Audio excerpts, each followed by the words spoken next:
रौनक stage बावकार उलमाए अहले सुन्नत, खुतबा व शूरा अहले सुन्नत, ज़िक्र मुस्तफ़ा अलैहि तहियत व सलाम तशरीफ़ फरमा जुमला बुज़ुर्गों, नौजवानों, अज़ीज़ बच्चों, मीठे मजहबी दीनी धर्मी इस्लामी भाइयों, अस्सलामु अलैकुम। अल्हम्दुलिल्लाहि नहमदुहु व नुसल्ली व नुसल्लिमु अला रसूलिहिल करीम। अम्मा बअदु फ़अऊज़ु बिल्लाहि मिनश शैतानिर रजीम। बिस्मिल्लाहिर रहमानिर रहीम। या अय्युहल्लज़ीना आमनु तक़ुल्लाहा व कूनू मअस सादिक़ीन। सदक़ल्लाहुल अज़ीम व सदक़ रसूलुहुन नबियुल अमीनुल करीम। व नहनु अला ज़ालिका लमिनश शाहिदीन व शाकिरीन वल्हम्दुलिल्लाहि रब्बिल आलमीन। आमीन बजाहे सय्यिदिल मुरसलीन। लई के मुबारकबाद हैं आप सभी हजरात के हमारे मुअज़्ज़म मुकर्रम अरबाब इल्म व फ़न उलमाए अहले सुन्नत की नायाब गुफ्तगू व शायरी सुनने की गर्ज़ व गायत से ज़िक्र मुस्तफ़ा सल्लल्लाहु अलैहि वसल्लम में तशरीफ़ लाए और उनकी नूरानी चेहरों की ज़ियारत से अपने क़ुलूब व अज़हान को आप मनव्वर फरमा रहे हैं। अल्लाह तबारक तआला आप सबों की हाज़िरी को कबूल अता फ़रमाए। नेमतें बाँटता जिस समत व ज़िशान गया, साथ ही मुंशिए रहमत का कलमदान गया। आज ले उनकी पनाह, आज मदद मांग उनसे, फिर ना मानेंगे क़यामत में अगर मान गया। दुरूद शरीफ पढ़िए। अल्लाहुम्मा सल्लि अला सय्यिदिना व शफ़ीना व हबीबिना व नबिय्यना व मौलाना मुहम्मदिन बारिक वसल्लिम। सल्लु अलैहि सलातुम व सलामुन अलैका हबीबी या रसूलल्लाह सल्लल्लाहु तआला अलैहि व आलिहि वसल्लम। अल्हम्दुलिल्लाह मजमा बहुत अच्छा है, आप लोगों की समाअत भी बहुत अच्छी है। हाँ, यहाँ ऐसी समाअतें देखने के बाद दिल तो बाग बाग ज़बरदस्ती हो ही जाता है। हाँ,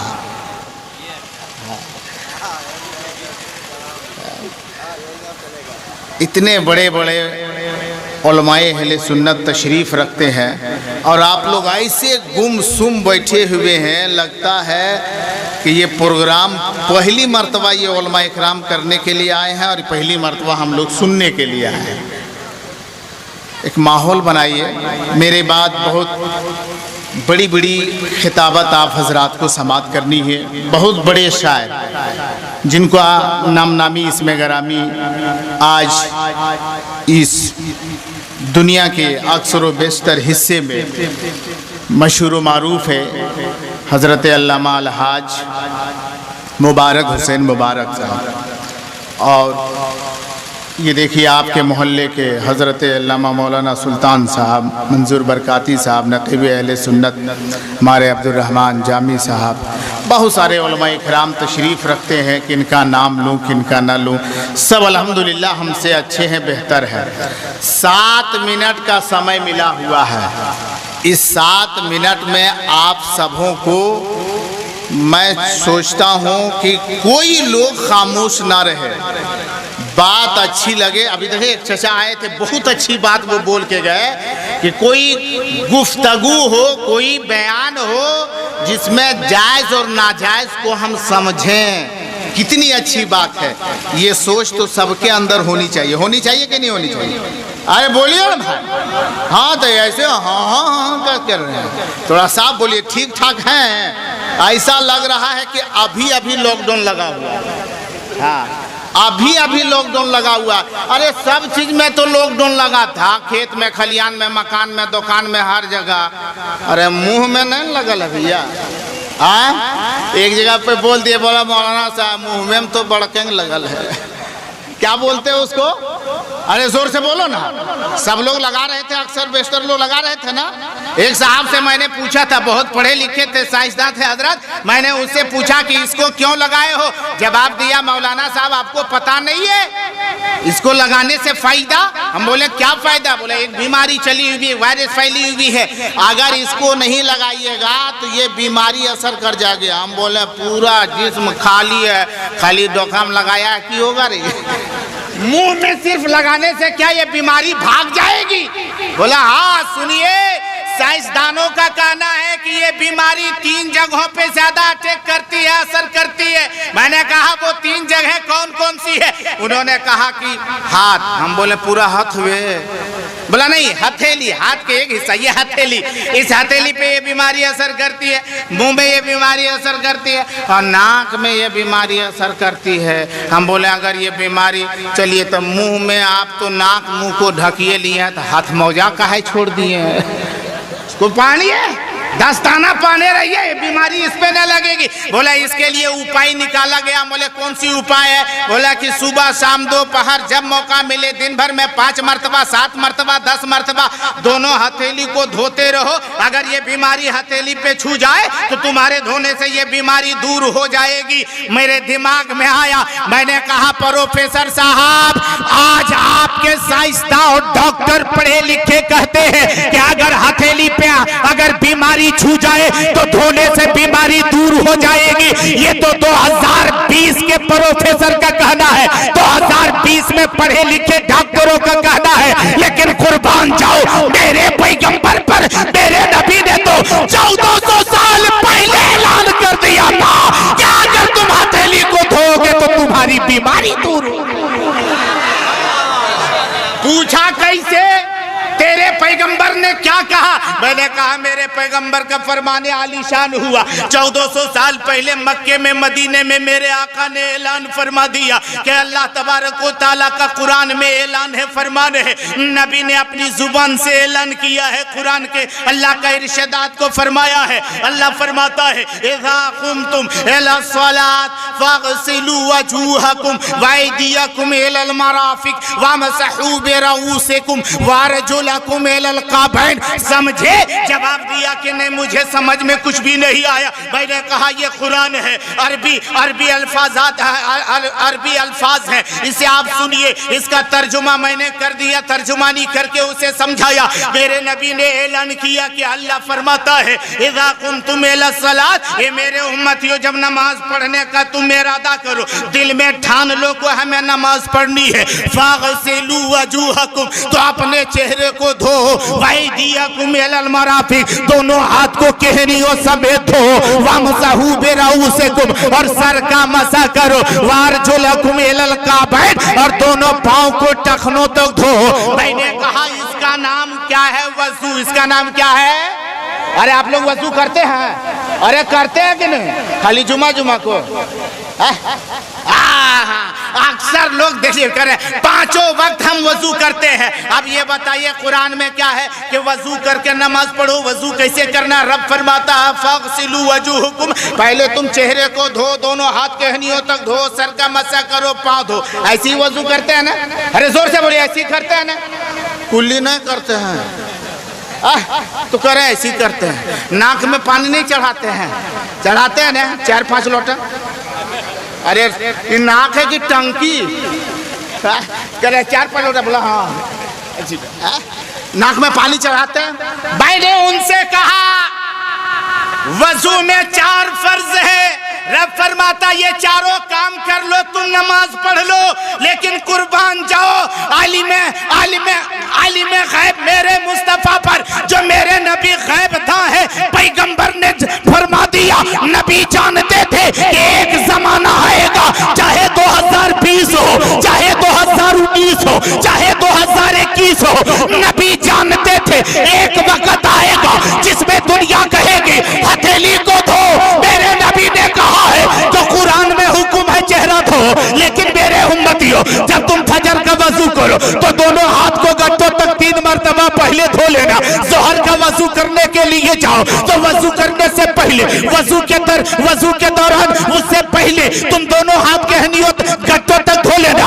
असर का वजू हो तो गट्टों तक 3 मरतबा मगरिब और ईशा का वजू हो, 3-3 मरतबा गड्ढों तक हाथ धो लेना।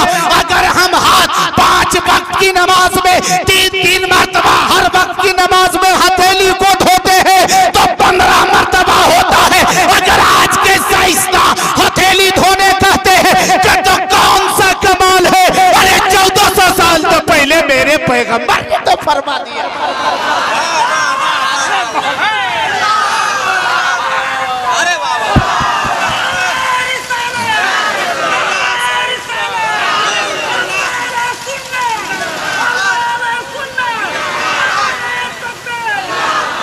मैंने कहा अच्छा ये बताइए ये बीमारी मुंह में घुसती है?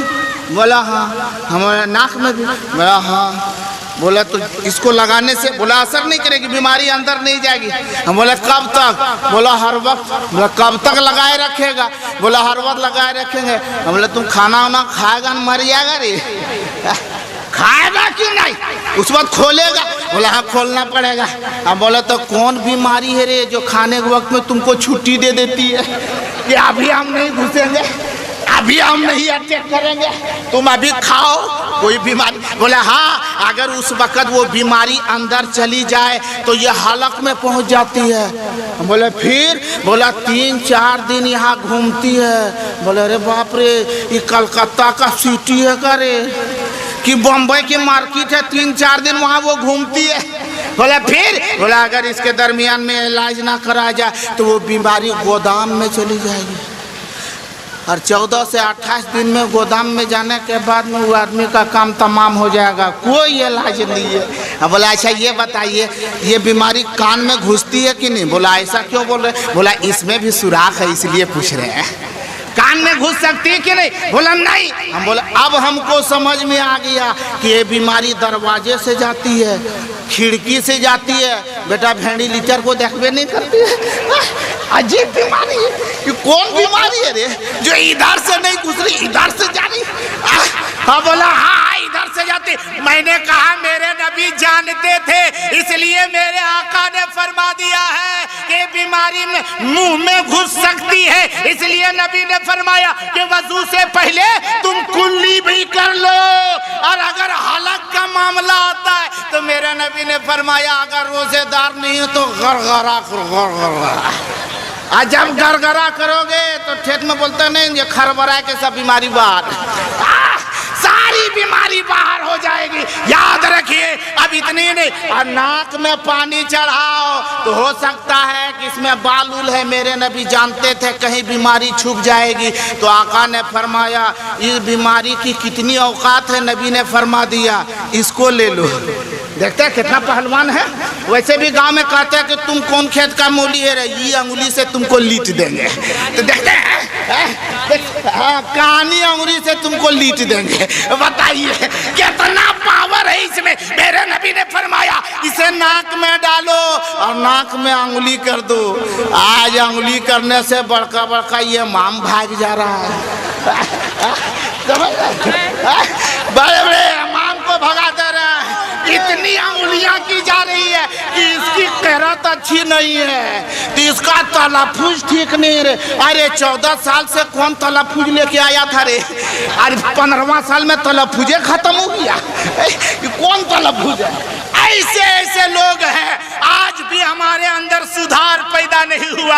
अब आखिरी बात सुनो, बातें तो बहुत थी, मैं कह रहा हूँ मैंने उनसे कहा नबी जानते थे कि ये बीमारी कान में नहीं घुसती है, इसलिए आका ने ये नहीं फरमाया कि वजू में कान के अंदर भी धो। नबी जानते थे इसलिए कान के अंदर धोने का हुक्म नहीं दिया, नाक को धोने का हुक्म दिया, मुंह के अंदर धोने का हुक्म दिया। गोया मेरे पैगंबर ऐसे ऐसे इल्मे गैबे मुस्तफा आलिमे गैबे मुस्तफा मेरे आका की शान को देखो कि 1400 साल पहले ये पैगाम दे दिया है। ए मेरे उम्मतियों, ए मेरे गुलामों, अगर तुझे बलाओं से बचना है, अगर तुझे परेशानी से बचना है, अगर तुझे मुसीबतों से आजादी हासिल करना है तो तुम मेरी सुन्नत पर अमल कर लो। कल जिस तरीके से सुन्नत मुस्तफा पर चलने वाले मुसलमान कल कामयाब थे, आज हम भी सुन्नत मुस्तफा पर चलेंगे तो आज भी कामयाब रहेंगे, सुबह कयामत तक कामयाब।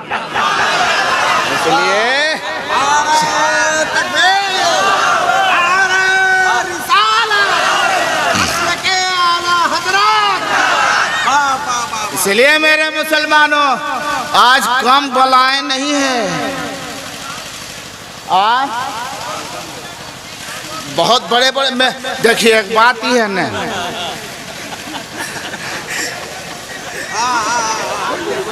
पहली मर्तबा एक आदमी गया किसी के घर में तो देखा स्टील के हथौड़ी, तो सोचा कि यह हथौड़िए ले जाएंगे साला स्टील के, और उसको पता नहीं था इसके घर में चांदियों हथौड़ी है, इसी को लेके भागा। काहल इसके चक्कर में पड़े, इससे बड़े बड़े लोग बैठे हुए हैं, इससे बुजुर्ग लोग बैठे हुए अल्हम्दुलिल्लाह। देखिए आंगन में उसी चीज को रखा जाता, उसी चीज को रखी जाती आंगन में, कौन सी चीज, जैसे सबल, लोहा, मोड़ी, ये सब चीज आंगन में फेंक दीजिए। और सोना चांदी कहाँ रखते हैं? अरे बोलिए ना भाई, हाँ एकदम तिजोरी में, वो भी गठरी मोटरी बांध के ताला लगा के घुसेर के रखते हैं। तो अभी तो सिर्फ ये आंगन वाला या तिजोरिया वाला सब उधरिए, इसलिए उन बुजुर्गों को आप हजरात को समाअत फरमानी है। अब 2 मिनट और बर्दाश्त किए, सुनने के लिए तैयार हैं? जिगर रखते हैं, सुन्नी मुसलमान हैं, तो आओ पैगाम की बात कर दे। एक पैगाम आप तक पहुंचाता हो। सैयदना अबू बकर सिद्दीक का नाम आपने सुना है? अरे सुना है। खलीफे अव्वल हजरत सैयदना सिद्दीक अकबर जब तख्ते खिलाफत पर बैठे, बस जल्दी जल्दी क्योंकि वक्त बहुत कम है, हजरत सिद्दीक अकबर तख्ते खिलाफत पर बैठे हैं, एक रजिस्टर निकालते हैं चमड़े की और उसको देख रहे हैं। इतने में हजरत सैयदना उमर फारूक रजी अल्लाह ताला अन्हु तशरीफ ले आते हैं। और जब तशरीफ ले आए तो हजरत उमर और अबू बकर में काफी दोस्ती थी, लेकिन वो आने के बाद ऐसा नहीं किया। कैसा? जैसे हम और आप करते हैं कि दोस्त हैं, पढ़े लिखे हैं, तो क्या दोस्त तो हैं हम लोग पुराने, आकर के क्या मेरे दोस्त। लेकिन देखो अबू हजरत उमर क्या कहते हैं, अस्सलामु अलैका या अमीरुल मोमिनीन, बोलो सुभान अल्लाह। कहते हैं अमीरुल मोमिनीन, कल तक तो हमारे दोस्त थे, हमारे साथ में खेलते रहते थे, लेकिन आज तो बादशाह बने, अमीरुल मोमिनीन है। कहते हैं अस्सलामु अलैका या अमीरुल मोमिनीन, ये अमीरुल मोमिनीन आपके ऊपर सलामती हो। हजरत अबू बकर सिद्दीक अमीरुल मोमिनीन ने सलाम का जवाब दिया। हजरत उमर पूछ बैठे कि ये क्या है? बोला ये रजिस्टर है, इसे देख रहा हूँ कि अपने इधर इलाके में कितने बेवा औरतें हैं, वो बेवा औरतों की लिस्ट है, उसका नाम के साथ उसका पता है, पोस्ट ऑफिस, थाना, जिला सब लिखा हुआ है, उसका पूरे जो है उसका पता पूरा पता लिखा हुआ है। और साथ ही साथ बगल में एक कॉलम बना हुआ है, उस कॉलम में लिखा हुआ है कि उस बेवा की किफालत किसके जिम्मे है, यानी उसके देखभाल खाना पीना की जिम्मेदारी कौन लिया है, यही रजिस्टर है। हजरत उमर ले लेते हैं रजिस्टर को, देखने लगे, देखा कि उसमें से एक औरत बेवा औरत है, उसका पूरा पता नाम सब कुछ लिखा हुआ है, लेकिन जो कॉलम किफालत की कॉलम है, वो कॉलम में वो जगह खाली है। हजरत उमर सोचने लगे कि आखिरकार इस कॉलम में तो किसी का नाम नहीं है, अगर मैं कह दूं अमीरुल मोमिनीन मेरा नाम लिख दीजिए, मैं उसकी खिदमत करूं, तो हो सकता है कि यकीनन ये दिखावा का हो जाए, ये दिखावा का हो जाए। और याद रखो मुसलमानों, हमारा नारा होता है गौस का दामन नहीं छोड़ेंगे, ख्वाजा का दामन नहीं छोड़ेंगे, उमर का दामन नहीं छोड़ेंगे, अबू बकर का दामन नहीं छोड़ेंगे। और हम लोगों का सारा काम दिखावे के लिए होता है। अरे होता है कि नहीं होता है? बोलिए। आज मजमा में दिखावे के लिए हम खूब नारा लगते हैं, कब? जब उंगली करते हैं तब कहते हैं बोलो सुभान अल्लाह, सुभान अल्लाह इतना जोर। अरे कहाँ से बोल रहा है? अरे यहाँ से बोलने से कोई लाभ नहीं, बोलना है तो यहाँ से बोलो।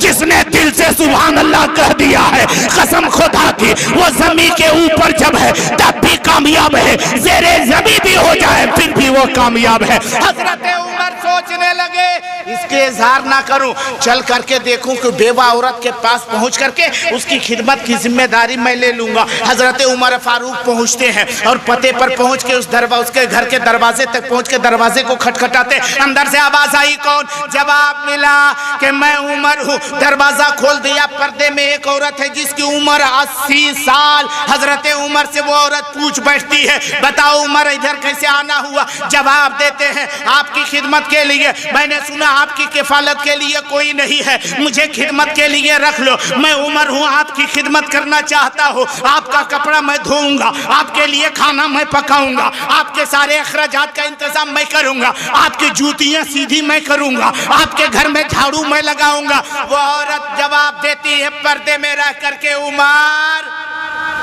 जगह खाली नहीं है, जगह खाली नहीं है। बोला तेरी खिदमत कौन कर रहा है? बोला ये पता नहीं, लेकिन बहुत दिनों से कई सालों से एक शख्स है जो आता है, सारा काम झाड़ू पोछा बर्तन उर्तन साफ करके और वो चला जाता है। आज तक मैं पर्दे से बाहर नहीं निकली हूँ, इसलिए मैं खुद भी नहीं जानती कि वो कौन है, लेकिन आने वाला आता है। हजरत उमर सोचने लगे कि वो आने वाला कौन है, कौन ऐसा शख्स है जो आता रोजाना है, चलो उसे देखो। उससे पहले आज फिर मैं आऊंगा। आज रात में चले हैं, एकदम बिल्कुल उस वक्त पहुंचे हैं। किस वक्त? तहज्जुद के वक्त पहुंचे हैं। और जब वहां पहुंचे तो क्या देखते हैं कि वहां दरवाजा खटखटाया गया, अंदर से आवाज आई, कौन? जवाब मिला, मैं उमर हूँ। वो कहती है कि मैंने मना किया था, तुम मत आना, क्यों आए हो? जवाब दिया कि मैं खिदमत करना चाहता हूँ, आपके घर में झाड़ू पोछा करना चाहता हूँ। और जवाब देती है इसकी जरूरत नहीं है, क्योंकि अभी कुछ देर पहले वो काम करके चला गया है। अब उमर सोचने लगे, अच्छा तो आज शुरुए रात में आ जाते हैं। कितनी जिद कर रहे हैं कि हम खिदमत करें, और हम लोगों का आलम क्या है? कोई गरीब आ जाए कोई गरीब खुद खिदमत करने हम क्या जाएंगे? अगर हमारे पास कोई गरीब आ जाए तो कितनी मदद करते हैं वो तो हमारा और आपका दिल ही जानता है कैसे हम लोग हैं। अब देखो मुसलमानों, सैयदना उमर रज़ी अल्लाह ताला अन्हु आज ईशा की नमाज पढ़े और फौरन चल दिए। और जब वहां पहुंचे हैं तो देखते क्या है, ये नहीं सोचते कि दरवाजा खटखटाऊंगा, देखूंगा कि रात के कितने वक्त में वो आने वाला आता है। देख, दरवाजे के कुछ दूर हट के एक पेड़ है, उस दरख्त के किनारे पर छुप जाते हैं, पेड़ के तने के बगल में छुप जाते हैं, इंतजार करने लगे। आधी रात में आने वाला आ रहा है, चुपचाप आ रहा है, पाँव में जूती चप्पल भी नहीं है, आहिस्ता कदम उठाते हुए, बिल्कुल चादर ओढ़े हुए चुपचाप आया, दरवाजे को खटखटाया, दरवाजा खोल दिया गया, वो अंदर चले गए। कुछ देर के बाद फिर वो बाहर निकलते हैं, और जब बाहर निकलते उमर सोचने लगे जब वो बाहर निकलेंगे उससे पूछ बैठूंगा कौन हो और तुम कौन हो, इतनी खिदमत कर रहे हो, आखिर मैं देखना चाहता हूँ वो कौन ऐसा शख्स है। उमर सोच रहे थे, इतने में बाहर निकले, और जब बाहर वो निकले तो हजरत उमर आगे बढ़ गए और जब पूछ बैठते हैं तू कौन है जो रोजाना आता है, मैं आज पीछा करते तुझे देख लिया, तू अपना नाम बता। और खुदा की कसम, जब उसने अपने चेहरे से चादरे मुबारक को हटाया है तो कोई और नहीं था। उमर कह बैठते हैं, अमीरुल मोमिनीन अबू बकर, आप यहाँ कैसे आ गए? अबू बकर फरमाते हैं, ए उमर तू यहाँ कैसे आ गया है? उमर कहने लगे, मैं सोच रहा था कि इस बेवा की खिदमत करके मैं सबकत ले जाऊं। अबू बकर कहते हैं कि मैं इस कॉलम में अपना नाम इसलिए नहीं लिखा था कि अबू बकर जो भी काम करेगा दिखाने का काम नहीं करेगा, अगर करेगा तो खुदा की रजा के लिए काम करेगा। याद रखो, वही उमर ने पूछा था, अबू बकर आपके पाँव में खड़ाव क्यों नहीं है? वो लकड़ी के चप्पल खड़ाव क्यों नहीं है जिससे चलने से खट खट की आवाज आती है? तो अबू बकर की आवाज, अबू बकर के जवाब को सुनेंगे। सैयदना अबू बकर फरमाते हैं, उमर ये पूरा इलाका यहूदियों का है, पूरा इलाका यहूदियों का है, और यहूदियों से डर रहा हूँ ऐसी बात नहीं, मैं इसलिए खड़ा पहन के नहीं आता हूँ कि रात में आऊँगा खटा खटा की आवाज होगी और किसी यहूदी की नींद में खलल ना हो जाए, नींद खराब ना हो जाए। अबू बकर को यहूदी का ख्याल था और हम लोग को तो अपन भाई का भी ख्याल नहीं है। बोलिए, है कोई ख्याल? हम नमाज पढ़ने गए, मस्जिद से निकले तो इमाम की चुगली, फलना की गिबत, फलना की गिबत, गिबत पर गिबत, चुगली पर चुगली, और हमारा नारा होता है गौस का दामन नहीं छोड़ेंगे, ख्वाजा का दामन नहीं छोड़ेंगे, और जुमा के दिन हाफे पैंट पहन के नहाएंगे। गजब मामला। अजीब मामला, जुमा के दिन रोड पर चापाकल पर एक जंगिया पहन के नहा रहा है, जल्दी जल्दी जुमा पढ़ने जा रहा है। बेटी मौजूद है, जंगिया पहन के नहा रहा है। बीवी मौजूद है, जंगिया पहन के नहा रहा है। माँ मौजूद है, जंगिया पहन के नहा रहा है। ये हाफ पैंट पहन के नहा रहा है। और उसके बाद देखिए नारा, गौस का दामन नहीं छोड़ेंगे। अरे जंघीवा छोड़ी पहने रहे, जिसको छोड़ना उसको छोड़ पे नहीं करना। गजब बात है। ए मुसलमानों, अपने आप को सुधारो, अपने आप को यकीनन इस्लामी सांचे में ढालने की कोशिश करो। अल्लाह तबारक ताला हम मुसलमानों को राह रास्त सिरात मुस्तकीम पे चलने की तौफीक और रफीक अता फरमाए। मौला इस नाचीज से हकीर से अगर बोलने चलने में कोई खताएं हुई सरजद आमदन हो या सावन, मौला उसे तू माफ अता फरमा। अस्तगफिरुल्लाह रब्बी मिन कुल्लि ज़ंबि व अतूबु इलैहि। ला इलाहा इल्लल्लाहु मुहम्मदुर रसूलुल्लाह सल्लल्लाहु अलैहि वसल्लम। अस्सलामु अलैकुम व रहमतुल्लाहि व बरकातहू।